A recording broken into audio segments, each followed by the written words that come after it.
What's going on, everyone? I'm going to run through this pretty quick. My daughter is running around. She may start making some noise. If she does, I apologize. I'm not going to chop this up and re-edit it. This is a one take, just like everything I do.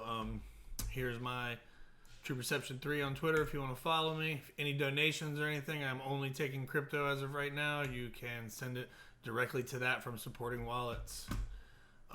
Moving on. Brian Brooks is saying that the U.S.-based CBDC is never going to happen, that the discussion of a digital dollar is more a discussion than a reality. But our next guest has been a major influence on the crypto industry. This month, he took the position of CEO. In your view? Well, I think in the U.S., they're more of a discussion than a reality, to be quite honest. I gave a talk yesterday. There was a poll asked of all the participants as to when they thought the U.S. would launch a CBDC. Did they think it was going to be A, in 2022, B, 2023 to 25, C, never? Only 5% of the people said never, but I'm going to put my money on never as the actual time. That's just not what we do in this country, is have the government build innovative structures. So even though there's a whole discussion about the idea that people ought to have individual accounts at the Fed and CBDCs are the way to do that, at the end of the day, if you look at the explosion of dollar-backed stablecoins, even just over the last couple of weeks, it shows me that in America, people still want innovative, bespoke products. They want the kind of cool customer experience that you get when technology is unleashed and offers you many options. The idea of funneling everybody into the Fed, for a CBDC feels a lot to me like asking people to go back to the post office. I just don't think that's the American way. It's clearly the Chinese way, but I don't think we're going to see that in this country, is my prediction. A lot of talk, less action. So that's what he had to say. You can watch the rest of that if you want. Voyager Digital sees 16x increase in quarterly revenue, first operating profit. I think this is the same Voyager that I was being referred to by my buddy Anthony, who's in the group. And if it is, feel free to share the link. I don't know if this is it or not. Yes, this is it.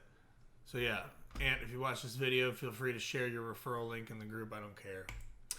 Apple is looking for crypto experience and alternative payments job posts. They are looking to hire a business development manager with experience in the cryptocurrency industry to lead its alternative payments partnership program.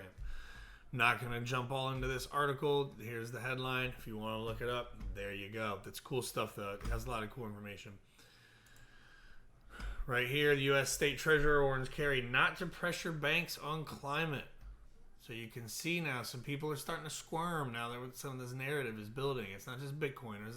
Climate's a big deal. Whether you believe in, climate change, global warming, whether or not it's because of the human consumption or if it's just a natural cycle, it doesn't matter.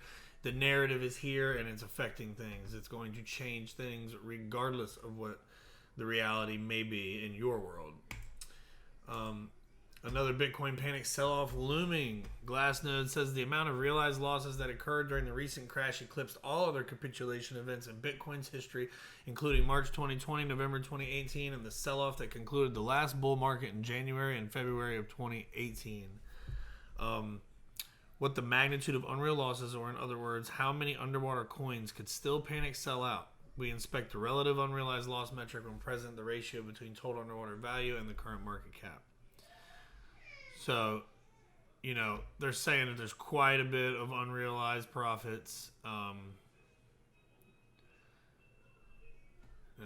Interesting article. I think it certainly could happen. Excuse me, I'm closing this door. I don't know that it's going to happen right now.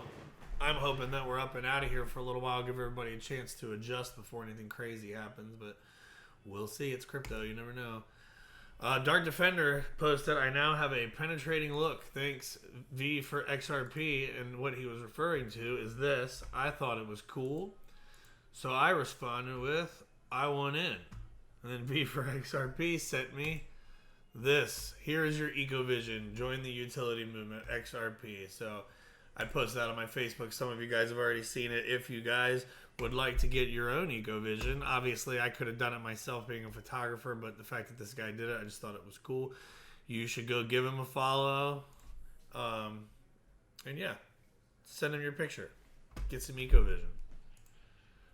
Back to what Brian Brooks was referring to, stablecoin supply. You guys know how I feel about these. It's a key part of this. If you're not using stablecoins, like, you're not doing it right. I'm sorry. It's not financial advice. That's just what it is. The total stablecoin supply crosses the $100 billion mark. The total supply of dollar-peg stablecoins has surged past $100 billion. Most of that growth has been driven by the two largest stablecoins, USDT and USDC, which are both ERC20 tokens. USDC also runs on the Stellar network in some capacities, but they're a little more expensive than I like to use to transact. I use USD or BUSDT, which is the Binance pegged one. It is cheaper and it's faster. Plus, Tether has just a sketchy history. Hasn't really stopped either. I'm not going to get into that during this video because it doesn't really apply. But you should have stable coins. It's not financial advice, just a reality. Blockchain backer post. XRP USD shorts are at an all-time high. The most leverage and borrowing in history. Shorting XRP after the fall has already occurred. The time we set the record in September of 2018, the price of XRP proceeded to explode 180% to the upside in 3 days, wiping them out. So he's not necessarily saying that's going to happen, but the fact that all these shorts are at an all-time high, if we start to fly, man, it's going to liquidate those things, and, it's going to be good for us anyway. Ripple waiting for the SEC suit resolution before going public. Brad Garlinghouse quoted at Consensus 2021 as saying, the likelihood that Ripple is a public company is very high at some point. You guys already know how I feel about that. I tried to get my Series 65 going on through Link2 just so I could buy private equity in Ripple, and halfway through my course, the SEC changed the new regulations, and now you can no longer use it for that. So that's not happening anymore. Link2 Link2 through ExamFX, they are working a way to refund to other customers that would like one. So I think that's pretty cool. Bifrost, a multi-chain wallet for decentralized finance, cryptocurrencies, and NFTs. Looks just like Trust Wallet, but it's not. This is all based off of, I don't know where the original one I clicked on. It's probably gone now because it's been a while. It's going to be holding the stuff. Sorry, it's going to be all the stuff based off the Flare networks. That was the relevance to that.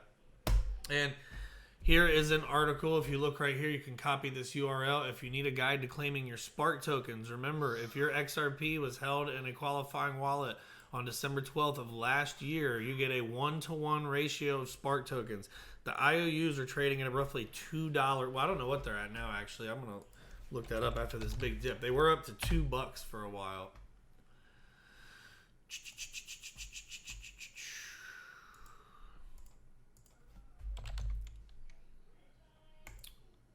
Yeah, I mean, they have still recovered pretty well and are trading at $1.24. So, if you had 1,000 XRP in your wallet, you're going to get $1,200 worth of free tokens here in like a month or two.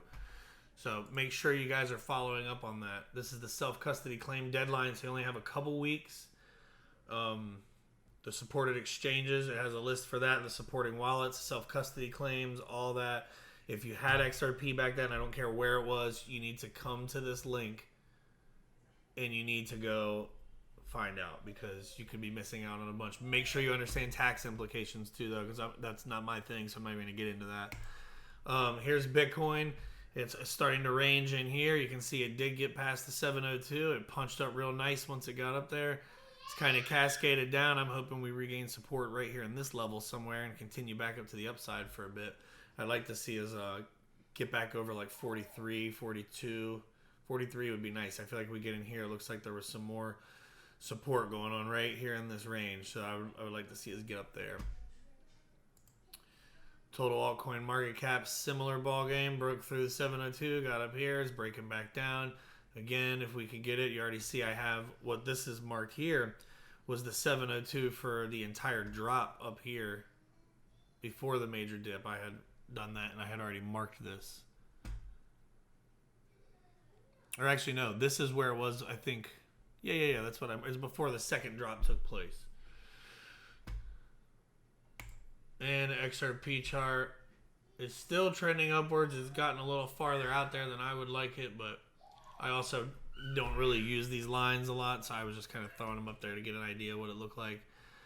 We're trading just under $1 right now. One of my price targets is $1.11 because I bought at 74 cents, so I'm going to be cashing those tokens in because they're not part of my main bag, and putting them on the Kava platform because I want to increase my exposure to that. And yeah, that's the end of the video, guys. I got to get ready to go do a photo shoot. I got some twilights and stuff at a cool custom home to do, and I'm excited about it. I will catch you guys on the next one.